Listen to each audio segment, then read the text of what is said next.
Delaware here. Thought we would get moving right along. So we've got our defense set up here. We've had our tutorial video, the first one regarding the game board and defensive player squares, and then also defensive player placement in zones and how they can move around, what zones they can place themselves in after the offense plays their call, before the play is revealed. Then we had our second video, which was offensive and defensive player ratings. The ratings on the cards here. So now we are going to cover, at long last, pass rush. It is here, Tony. Pass rush is here. Here's the video. We're doing it. Thank you for your patience, everybody. I hope you enjoy this video. I hope we learn it. I hope we figure it out. So we're going to go through it. The cell phone ran out of space, so I've actually mostly been through the video one time, so this ought to be a better video than the first one was. So we're going to go through the rule book as we have any others. I'm learning this with you, so we're learning this together. And we're going to start on page 10. We're going to cover sections 30 and 31. And we're going to do the advanced rules first, which are not shaded in. They're white on the page. And then we're going to go back and we're going to add the super advanced play to it, which are the shaded in sections. The sentence near the top of the left column, and then the whole rear end from 30.5 down to 30.81. And we'll cover those last. So let's get started. I was going to read through the rule book. The advanced pass rush system is based on team statistics, and the super advanced pass rush is based on individual statistics. The advanced system is less complex, and you may wish to master that version before trying the super advanced system. So the black die is rolled at the beginning of each play. A pass rush only occurs when the offensive calls a short or long pass, not a look-in or flat pass. When the defense calls pass correctly, like right there, and the die is blank. This still does penalties. If it comes up and you're playing advanced, comes up as a D, pass play is normal. If it comes up blank, there is a pass rush situation. And we're getting ready to cover that right now. 30.1, the black die is rolled at the beginning of each play. Okay, yeah, and 30.2, we've got that. Cool. The end of 30.2, if the black die reads D, proceed normally with pass play. If an X indicates possible penalty, if you are not using the optional system, ignore the X and proceed normally. If the defense incorrectly guessed run, proceed with the pass normally without a pass rush. There is no pass rush if the defense is in a run alignment. They are not trying to blitz. They are trying to stop a running back from gaining yardage. 30.3. When a pass rush occurs, resolve it first. And if no sack results, then re-roll the 3 6-sided die to resolve the pass play as you normally would. You roll it 1 through 3 the quarterback, 4 through 6 the defensive card, and these two give you the result, just like normal. 30.4. The result of the advanced pass rush is found at the bottom of each team's offensive, right here, and defensive rating card. Okay? If the white die reading is 1, 2, or 3, you check the offense's team offense pass blocking, which is right here, team offense pass blocking. If the white die reads 4 through 6, check the defense's team defense pass rush. And now I'll explain to you what these numbers and asterisks are presently. Now, the examples are based on cards shown earlier in the rule book. I don't have those cards, so I'm going to read them as if the cards are the cards that are on a table for me. So, example for offense. On Pittsburgh's offense card, a roll of 6 through 8 is a sack. A roll of 11 is also a sack if the number of blitzing linebackers equals or exceeds the asterisk next to it. There are 3 asterisks there, so that means if 3 linebackers or more are blitzing, then a roll of 11 is a sack as well. 6, 7, 8, and 11 are sacks. Sorry about that, I kicked the table. At least it wasn't the bucket. On Oakland's defense card, and again, the asterisks are how many linebackers are blitzing. On Oakland's defense card, 5-6, 5 through 6 is a sack. If this comes up right here, that would be a sack. If 1 linebacker is blitzing, 1 asterisk next to the number, 3 and 7 are also a sack. If 2 linebackers are blitzing, 2 asterisks, 4, 8, and 11 is also a sack. If 3 linebackers are blitzing, 3 asterisks, 12 is now also a sack. And if all 4 linebackers are blitzing, 4 asterisks, 9 is also a sack. So if they're blitzing 4 linebackers, a pass rush situation comes up, short or long pass has been called, they guessed right and they don't roll a 2, Terry Bradshaw is hitting the deck. Inside the defense's 10-yard line, linebackers on the line of scrimmage are not counted. That doesn't mean in a blitz area, that means in a run support area. This is blitz out here, simultaneously covering the run, if you recall from the movement video. If a right outside linebacker moves to the end run blitz area, they simultaneously strengthen the run. Inside linebackers, they have to move to the blitz area to blitz. They have to move to the left tackle area in order to support the run in a 3-4 defensive setup. We went over that again in the tutorial video that covers game board, defensive player squares, and defensive player movement. You might want to check that out just if you need the refresher. Okay, we go over to sacks and yardage lost and possible fumble. Rule 31.0. In advanced play, determine the yards lost in a sack by rolling 2d6 and adding them together. 8-yard loss. Fumbles on sacks are possible, so when rolling for yardage for the sack, roll all 4 dice. So it's a 12-yard sack. However, if X comes up, there is a possibility for a fumble. X doesn't indicate a penalty, that's only on the first roll. So 31.21. Okay, make sure I haven't passed anything up. It comes up X, possible, got it. Okay, so 31.21. If it is a fumble, if the number on the white die falls within the range of the offensive team's receiver and quarterback fumble rating range at the bottom of the offensive rating card. Pittsburgh's range is 1 through 2. If the white die falls within that range, there is a fumble. If a fumble occurs, if it's outside the range, 3 through 6, no fumble happens, he hangs on to it. But if a fumble occurs, you then roll 2d6, 2 dice, to determine which team recovers. 7 through 10 is defense. The rest is offense. I figured find that the easiest way to remember. 7 through 10 is defense. It's a 7.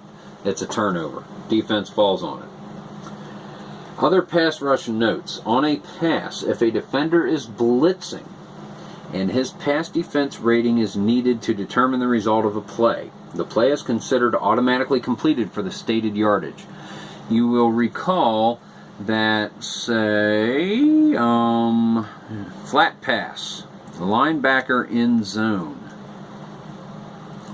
But we're doing pass rush.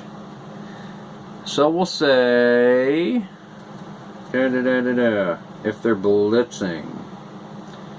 Just trying to find a good, okay, we'll say the free safety. We'll say Jack Tatum, the assassin. He is going to blitz in the off tackle spot. So if they call a long pass and it comes up defensive back in zone, X or plus 31, there is no defensive back in the long pass zone. So his defensive rating does not count. He is out of position. He cannot make the play, and you go to the stated yardage. So it's not an incomplete pass. It's a 31-yard gain. Again, if a defender is blitzing and their rating is needed in a zone,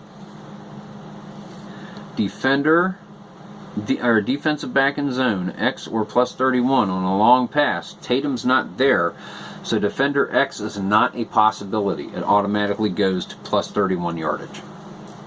So that is that rule explained. Same with the linebackers. If it is defender in zone on a flat pass, he's blitzing. Well, they called pass, so they guessed it wrong anyway. But that is how that works. If the player is not in the zone, or if the player is otherwise involved and the receiver, his card says that the defender is someone who is blitzing, then that player does not take into account, and you go with the stated yardage. I hope that's clear as mud. It's right in my mind. Linebackers must be blitzing in order to be credited with a sack. That means Fu has got to be going around the left end. He's got to be blitzing, or else Villapiano cannot get credited with the sack. If he's standing out here and there's a pass rush situation, linebackers, if no linebackers are blitzing, then only the defensive lineman can get credited with the sack. And one final note, 31.5. If an offensive player's pass block rating is needed, but that player is the target of a pass, then use 0 for the pass block rating, since he is no longer in position to pass block. So let's say it's a short pass to Rocky Blyer. If his pass block rating of 2 is required, he's an intended receiver. He can't block, so his pass block rating is 0 when you need to compare ratings. That is the advanced version of pass rush, sacks, yardage lost, and possible fumble. We are now going to go to super advanced. And that one little shaded in sentence just kind of throws me for a loop, but it's in the rules, so we're going to do it. So that way, if you're playing with anybody, you know what you're doing. Instead of that being a pass rush and that being a pass play as usual, that is now a pass rush in super advanced. That is pass play as usual. So just so you know, now we are shifting to the point where D is a pass rush. So let's go to Rule 30.5. If you prefer individual sack statistics, the super advanced pass rush system adds intrigue of matching the individual blocking abilities of offensive linemen and running backs against the pass rush ability of defensive linemen and linebackers. So let's assume a black die reading of D, a white 4, and 2 red dice that equal 3. There's a 3-step process that begins. If a short pass it's rolled on a short pass and correctly guessed pass by the defense. Just reading it out of the rule book. Let's read it again. Assume that a black die D reading, a white 4, and colored dice total of 3 is rolled on a short pass, guessed correctly guessed pass by the defense. A 3-step process involves. It begins. Identify the involved players in the pass rush. It's one-on-one. Identify who's involving. You look at the white dice, and you look at the type of defense you're facing. Oakland runs a 3-4, so you're going to look at 3-4, number 4, left guard, Sam Davis. Okay? Number 4 is high LB. And we'll say Phil Villapiano is blitzing, and so is Ted Hendricks around the other outside. Villapiano is a 6, Hendricks is a 5. High linebacker, he is the highest rated linebacker that is blitzing. So we're going to go with Villapiano. Secondly, note the pass rush ability rating for the involved defensive player, which will be here, and the pass block ability rating for the involved offensive player, which is here. Values are found to the left of each player's name on the rating cards. Chicago, well, okay, blah. So Pittsburgh's left guard, Sam Davis, has a pass block rating of 2. Oakland's highest rated blitzing linebacker, Phil Villapiano, Fu, has a pass rush rating of 12. Remember those. Villapiano is a 12, Davis is a 2. The third thing you do is cross-reference the two players' ratings on the Super Advanced Pass Rush chart section of the X chart, using the sum of the colored die to determine if the result is sack or no sack.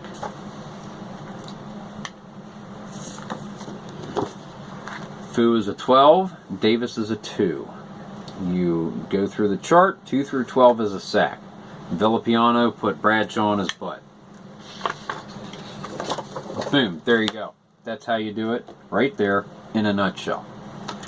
Let's say that it was 2.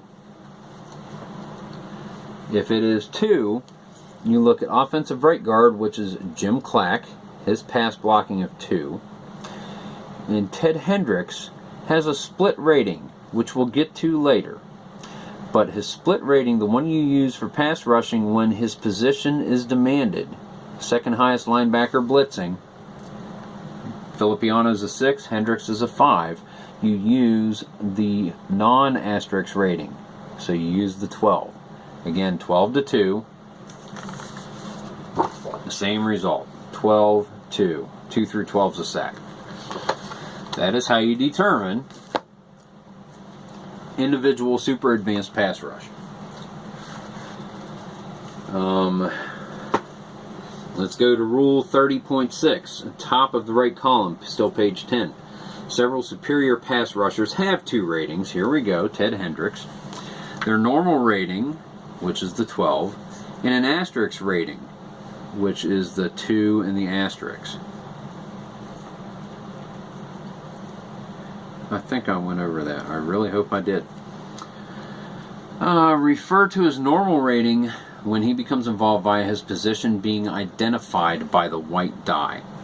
Refer to the asterisk rating if the white die indicates an asterisk, typically a white die roll of 6. That's an asterisk.